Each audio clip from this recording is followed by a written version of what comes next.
Hello, listeners. My name is Charles Scott. I'm the broker for Tri-State Realty, and the program is called Can We Talk? We come to you every week. We are very informative, give you information about what's going on within the real estate market and also the economy, and give you some information that can help you make decisions and plan for the future. I'm here with my son, Charles Scott Jr. How you guys doing today? Yes, like my father said, we're here to help the people, and we have a lot to talk about today. Some of the things that we want to talk to you about are some of the occurrences that have happened within the last week, and maybe we want to give you some information about how you can get ahead within the real estate market. Yes. Now, my son and I were just talking about some of the ideas that we want to give you, one being, if you're out there looking for a house right now, it can be very challenging, right? Yes, very true. It can be very challenging because right now people are basically going to see a house, they may put an offer on it and then they realize they're one of several offers, and some of those offers may be very high, above asking price.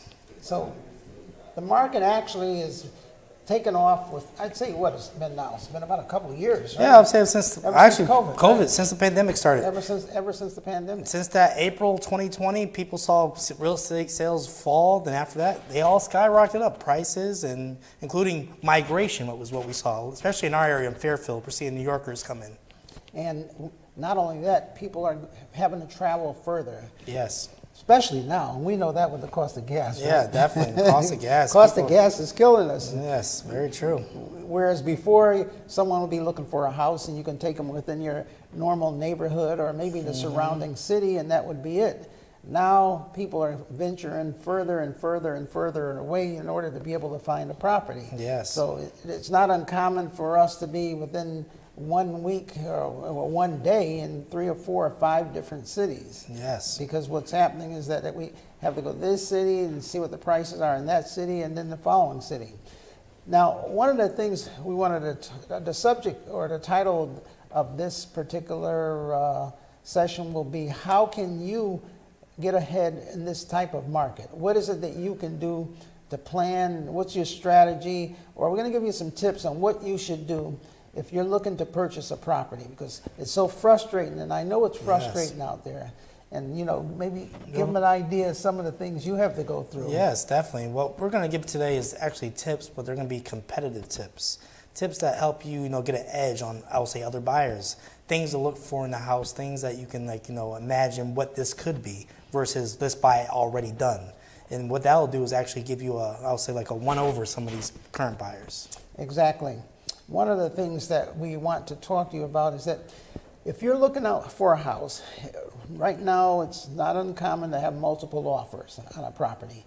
What we see happening is that a lot of the first-time buyers, they're chasing the glitz. Yes. They're all, in other words, nobody today seems like they don't even know how to hammer a nail. Everything's got to be perfect. Stainless steel appliances. They want everything. Granite, quartz. Everything. They want everything. Gotta be perfect. Open the door, and it's like homes and gardens, house and garden. Well, they see those HGTV commercials or TV shows, and they see those houses are very extravagant. Well, it has to be. It's TV. They're not going to show you a house, or I would say reality. They're not going to show you what a house looks like in our market. As far as when you're looking for a house, don't go for the glitz and glamour, because that's what everybody's going to go for. And that may price yourself out, or, your offer won't get chosen. Not only that, you're in the way I see it, and take it from me, I've been in the business 37 years. If I was looking for a house, I would get something that I could might need a little work. I could buy it, fix it up a little bit. Mm-hmm. Now it's worth more than what I paid for it. So right away, I've got a savings account in that house. Equity. I've got equity in that house. Mm-hmm. When you're chasing what everybody else is looking for, that's when the price goes up. Yes. Right now, we got a situation of supply and demand. We got a huge demand, not for all real estate. There's a huge demand for those houses that are like flips or shine with everything in it. So that demand is pushing the price of those houses up. So you might have the high demand on only 5% of the houses that are out there. Mm-hmm. What we see happening is that you have such high demand on those so few houses that now the rest of the people in the neighborhood, they don't have all of those glitz. They don't have the granite countertops. They don't have all of that. So they decide, well, I'm going to go up on my price too. Joe down the street got a lot of money for his house. Yes. But they don't know Joe went and totally Remodel this whole house. gutted the house, remodeled the house, and fixed the house up. So, you know, one of the things that, you know, we're looking to do today is to show you, do not, I mean, if you got the money and you don't mind spending the money and you don't want to fix anything up, or when we say fix anything up, Yeah, we're talking about little repairs as Small far as stuff. small stuff, you know, as far as give it a fresh coat of paint, maybe upgrade some of the appliances that yourself, you know, you can buy used appliances. There's plenty of used steel appliances that look great. there's everything out there. And to Yes. be honest with you, some of those flips that you see that you're buying, those aren't new appliances. Correct. Yes, because some people say, well, the supply chain, that's a factor too. Try to order a brand new 2021 or 2022 refrigerator right now from Home Depot. They may say 3 to 6 months. They That's have to right. wait for it to get from California. 3 to 6 months. And when you go into the house and you see the appliances and you see that everything is shiny, you know, in your mind, you're assuming that all of this is brand new. The person that's selling the property, he'll go down to a place like, you know, I don't want to name it, but in West Haven Yeah. and in Brantford, you got the largest appliance distributor there. Yep. And they specialize in scratch and dents. Yes. So why pay $800 for a refrigerator when you can get the same thing for $500 Yes. or $400? And, you know, it may have a little scratch in the back of it. Well, who cares? It's being pushed up against the wall. It might have a scratch on the side of it. Who Yes. cares? The range is going to be next to it. And so what's happening is that you're paying top dollar for items that you can buy for half the price. Yes. So don't, in other words, when you're following the glitz and you're following what everybody else is buying, you are putting yourself at a disadvantage. Now, some people may say, well, I have the Zillow app, Mr. Scott, at Redfin. How do I find these houses that may not have all the glitz and glamour? What I would tell them is look for the houses on those apps, because it does tell you how many days it's been on the market. Don't look at the 0, 1, 2. Oh, my Those are God. the most popular Wow. looking house. You'll see the views, hundreds of views every day. Look for the houses that have been on the market, let's say 30 days, maybe 35, 40 days, and see what's going on here. Exactly. And do your own investigation. Open that house on the app, look at the pictures, and say, maybe the kitchen looks like it's from 1980, 1990. Well, that's I'll say your wedge deal. That's your advantage. Maybe you can possibly put an offer on this house and upgrade it yourself. How many times do we get calls? In other words, we're working with different buyers. Yes. And when they send us properties that they want to see. And the minute we look, it's 0 days on the market. Oh, yes, yes. 1 day on the The market. sign's not even in the front yard yet. But what they're doing is they're waiting for the new house to hit the market. And the minute it says 0 days on the market, and many of you that are out there that are listening to me right now, if you're looking for a house, you know exactly what I'm talking about Yes. because you have the app and the app shows, okay, new listing. So psychologically, you're thinking to yourself, oh, they sent this new listing just to me so I can know about it. Not quite. What, Zillow's growing every day. How man. does that work? Tell me. I was reading about Zillow has 200 million monthly users. So think about that. So when they send that notification out, especially if you have your area targeted to Connecticut, let's say Bridgeport, everyone is seeing that house the same time as you. So it's going to be basically, it's like at a race. When a guy shoots the gun, they all say go. Everyone's going after that one house. And what happens is that house gets bid higher and higher and higher. So now when you call us up and you say, oh, this new house just hit the market. I want to see this house. So we set up an appointment to see that. If you send 4 or 5 houses, it's remarkable. All 4 or 5 just hit the market the same day. Very true. Now, there's 2,200 real estate agents in the area. So I'd say at least probably 30% of them are working with a first-time home buyer or Yes. somebody. So that means about 700 people automatically got that same click that you did, and 700 people now want to set up an appointment to see that one particular house or 2 houses that are out there. Yes. Now, what would I do if I were a first-time home buyer and I was looking to buy a house? Here's what I would do. First of all, I totally eliminate all of the ones that just came on the market today. Very Maybe, true. Maybe even the last week. Yeah, even those are still hot. Even the last week. Mm-hmm. Now, I would look for the homes that are on the market 2 weeks, 3 Yes, weeks, 3 weeks. a month, even 4 months. Yes, very true. Now, you might say, well, those houses have been on the market for a long time. No one wants to buy those. Well, those houses are the ones that do not have all the glitz. Mm-hmm. When you look at the kitchen might be dated. Yes. Might have brown cabinets. Might have vinyl flooring. It might have the walls might be painted. Wallpaper. When you see forgot wallpaper, forgot about that one. when you see the wallpaper, you know the house is going to be dated, the entire house. I have wallpaper. And and I see that, I'm loving it. I'm saying, Exactly. I'm smiling. When you walk in the house and you see his dated wallpaper, smile because you say, I could get maybe a good deal here. Exactly. That's telling me, number one, it's telling me that it's an older couple. Yes. They've probably been there 20, 25 years. It's telling me that maybe they don't even have a mortgage Very true. because they've been there so long. So if they don't have a mortgage and they're asking, let's say, $250,000, it tells me also they're probably getting ready to retire. Yes. Why? Because they've been there so long, they've had the house, and they're probably looking to move maybe with their children, closer to their children, maybe to a retirement community, maybe to a state where the taxes are not so high. Very true. Because these are the reasons that we get from people that are selling in that situation.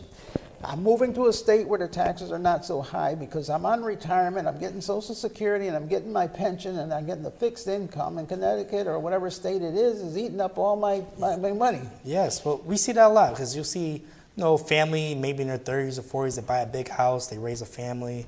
After the kids move out and get their own lives, they have this big house. They may not have a mortgage, but they may have a big tax bill every year. Right. And taxes aren't going down. Taxes are increasing, especially after this year. So they may say, look, we have 100% equity in this house. Let's sell it and let's downsize. Now, where your advantage comes is those people, basically, since they have no mortgage, basically a lot of it is profit. So what they're going to do is basically not haggle the price. They're not looking for the highest and best. Right, exactly. Right away, I'm thinking to myself, okay, maybe we can get a deal going here. Because these people, the money that they're getting is going to be maybe all money they're putting in their pocket after their expenses. If they're selling for $250,000 after their expenses and everything, they might end up with $225,000 in their pocket, $250,000. Yep. And they're already getting their retirement, and they're getting their pension. So therefore, all of this money coming into them is totally different. Now look at the other scenario. Here you have someone who just bought their house maybe 2008 when the market was high. Yes. And they went ahead and they remodeled the house. They put money in, and they put in the granite countertops, and they put in the new floor and all of that. So now they're selling it for, let's say, $350,000, $400,000. Well, after they figure out their purchase cost, the money they put in, let's say they bought it for $225,250, and they put, let's say, 30, 40 into it. So now that's almost $300,000. So now their fees, so they're selling it for $350,000, $400,000. They're only making about $60,000, Just $50,000. about after closing costs, yes. So therefore, these are not the people that you're going to go in there and start haggling with and think you're going to get a big bargain out of. They need the money. Those are the ones that want highest and best. Those are the people that are going to put stainless steel, granite, everything, because they want to squeeze every penny they can. They want to make the most value as far as a house that you just turn the key and move in. Right. So you're chasing after a dream that is really not a good investment when you're looking for the top line, for the top end. And what happens is that when you buy that property, right away, now you've got the high mortgage, you've got all of the expenses that you have to pay. Now, let's put two scenarios together. You bought that house, what equity do you have? Let's say you go to sell it 2 years from now. What if the property drops in a little value? Now you're stuck. Very now true. let's say I buy the house next door, needed a little work, I paid $200,000, $240 for the house, $225, whatever it may be. Now I go in and I start remodeling that house. Now, what do? First of all, I put the stainless steel appliances in. Say I spend $1,000 on the refrigerator. I go all out. I get the ice refrigerator with the water and everything. The water, all that. Let's say I get a range. I get a nice range for about $600. I'm into it for $1,600. Now, you really want to go and economize and have it look great, because I've done this, haven't I? You have. Tell them about the granite. I've done it, the last 2 years? Yes, definitely. With a property that I own.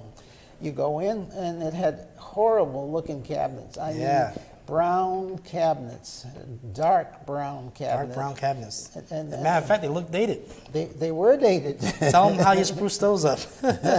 What did I do? I went to a paint store and get good quality paint. And I got a, what was it called? Bright white. Tell them you got the gloss, right? So the light hits it, looks very nice the gloss. and shiny. Get the gloss. Yeah, gloss white paint. Get the gloss, bright white paint. And I got it wasn't no more than a couple of gallons. So now my cost there is like $30 a gallon. I got the fine brush so it wouldn't leave any streaks or anything like that. And all of the cabinets, I painted them bright white. Bright white. And they came out looking just like I just bought them. Amazing. They were amazing. They came out nice and bright and white. I changed all of the knobs and I put gold knobs on them. They're really nice, expensive looking knobs. Yes. When I say expensive, instead of $1.50, the knobs cost me what, $2? $2 to $3. Maybe $2.50, $3, but they were expensive looking knobs. And I put all of the handles and knobs on all of the cabinets. So now I got bright white cabinets with all the expensive knobs and everything.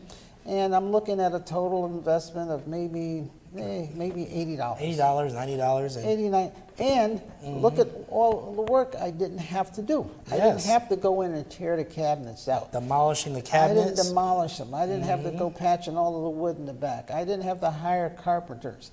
I didn't have to go in and change everything around. It'd take weeks.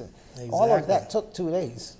2 days. That was Because I had it. to wait for it to dry overnight. Otherwise, it would have taken 1 day. Right? Because I put 2 coats in. So look at that in the kitchen. What, you've changed the appliances. And You've done the cabinets. on the what do you call it, countertops. They were what do they call it, Formica or whatever. Yeah, it was the Formica. Formica. It looked like an 80s house as far as like It was pink. an 80s. It was like light pink. Yeah, light pink, orange. It looked like something from the days of the Fonz. Yeah, exactly. That was ugly. I mean, I say it's ugly, but Hey, it was a generation it ago. was the way it was then.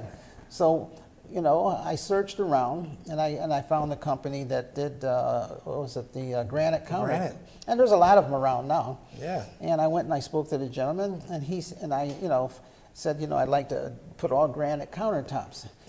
He came out and he measured it and everything, and that cost was $1,600.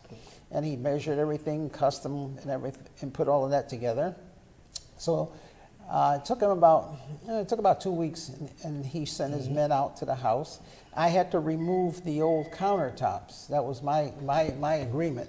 But that was easy. I just took a hammer and a screw. Hammer and a crowbar, right? And a screw gun. Screw gun, take them off. Mainly a hammer and a screw gun. I unscrewed all of the screws and just lifted it up and took it all off. And he came out with his two workers. It was a Saturday morning, remember? Yep. They came out, they fitted it because it fit perfectly, and they just sat it down. And then I got a new stainless steel sink to fit right down in there. But now I got granite countertops. So now I've got new appliances, new granite countertop, and nice white, what do you call it? The cabinets. Cabinets. So, what's left? I got a fixture, a light fixture for the, this is the kitchen. I got a light fixture for the kitchen.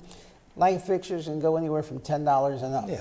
You don't have to go all out and put chandeliers and all that. Light fixture's a light fixture. The other light fixture that was there, I just used the light fixture and put a different cover over it. Exactly.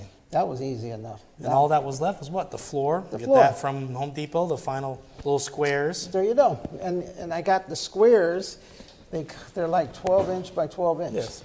And they're self-stick. They self-stick. That was an easy job, wasn't it? How long does it take to do that? You just peel the back off and like a sticker. sit it there, and just like a stamp on an envelope. And then the final thing was a backsplash right behind the stove. Oh, the backsplash. Beautiful backsplash from Home Depot. They have Same plenty of thing. designs. I got a backsplash, and the backsplash that I got was not the one with the gold and the glass and all of that you need a carpenter to put in. They have backsplash that's made out of a material like sort of a metal material. Yes. It comes in silver and gold, and you can cut it. You can actually cut it with a heavy-duty scissors, and it had a nice design on the front. So you get your caulk or your glue. You glue the back of the wall. You just press it up there. Now look at, turn that kitchen that was dated into something. When you open the door, it's like, wow, look at this beautiful kitchen. Now that kitchen, but you invest maybe $2,900 in it total. Yeah. Granite, everything. The equity, as far as say the value of the house, when someone walks in there, they're going to be amazed. They're going to say, wow, this is a very updated kitchen. Right. Yes. I saw an advertisement on TV last night. This company's got kitchens all around the state of Connecticut, and they had the advertisement. And I figured it out. It said $300 a month. It says for as low as $300 a month for 72 payments. There you go. They'll remodel your kitchen. So I'm thinking, okay, $300 a month is $3,600. 72 months, that's what, 6 years? It's about 6 years. So you figure 6 years times about 4, and then everything. So you're looking about 24,000, probably what other sales Finance. tax and all that finance. Interest. So what are you looking at? About maybe $30,000. $30,000. I did what, 3,000? Yeah, 3,000, and no time at all. Yeah, no time at all. Between ordering the granite, having them cut it, you can do a whole kitchen within what, a week and a half, 2 weeks at the most. Right, and I was doing it, a little bit at a time. A little bit at a time, yeah. It's not like I'm a full-time. You look at me. Do I look like I'm a Contractor. I mean, this is self-doing. I had a guy that was helping me out and working with me, but it was, there again, it was just a handy guy that was helping me out and everything.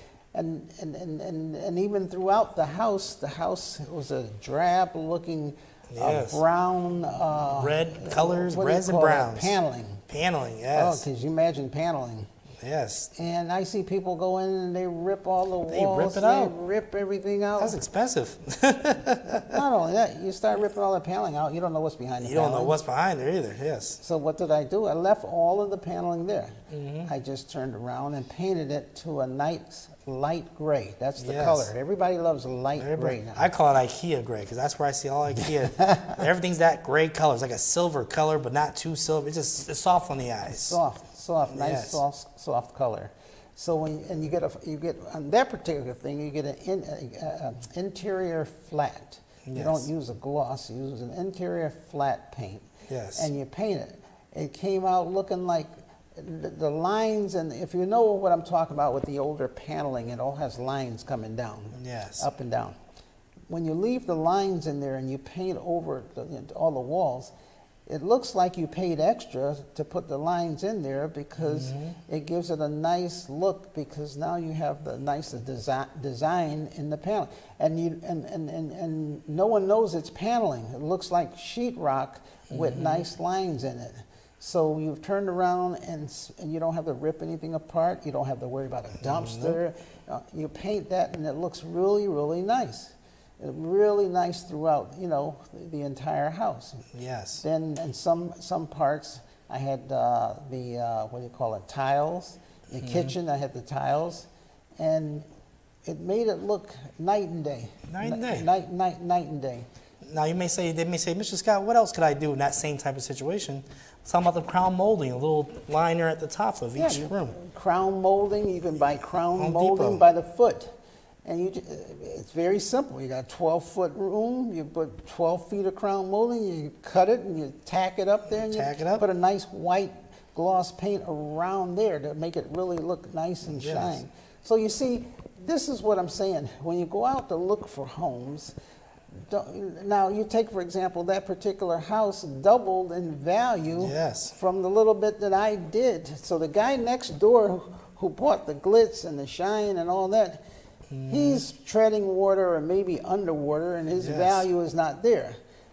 next door, I'm next door to him. You're My house growing looks equity. good, and my house is worth half as the house I have there is worth twice as much as what I paid for it. Very And true. both houses are worth the same thing. Only thing is he owes twice as much on his house than Yeah, I owe very on true. mine. So you see, and now I could turn around if I wanted to, and sell that house to his cousin or the next person because it looks just as good as his house. But that's what I'm trying to say. When you're out there and you're in these competitive bidding processes, don't, like I'm saying, hey, if you want to pay the money, okay, but you don't have to. In most don't cases have right to. now, we're in a situation where most people cannot afford to pay that money. With the interest Yes. rates that have gone up and with the cost of living and the inflation that we're dealing with, most people now are in a bind because Yes. rents are sky high Very true. and they can't afford all that glitz. Exactly. So- So in closing, we're going to continue this. We just covered the kitchen today in the living room. So as far as there's many things you can do to fix up a house to give you value. People always want to go turnkey, buy the house that's already fixed up, but there you're going to have competition. Why not go for the house that is almost there and you take it there and you can reap the rewards? Exactly. And if you were looking to do that, contact my Oh son. yes, definitely. Give us a Contact call. me, and we can sit you down because we have your interests at heart. Yes. Well, we want to see that you get the biggest value possible. So Very maybe true. you can close this out. Yes, definitely. We're here to help the people like we say every week, and we'll see you next week with even more tips on how to get a wedge deal in the real estate. Right. And tell your friends, because what we're trying to do is make home ownership available and affordable to everyone Yes. out there. Because especially with the rents and everything that's going on, we don't have to tell you. So Very true. until next week, God bless. Shalom. Amen. Amen.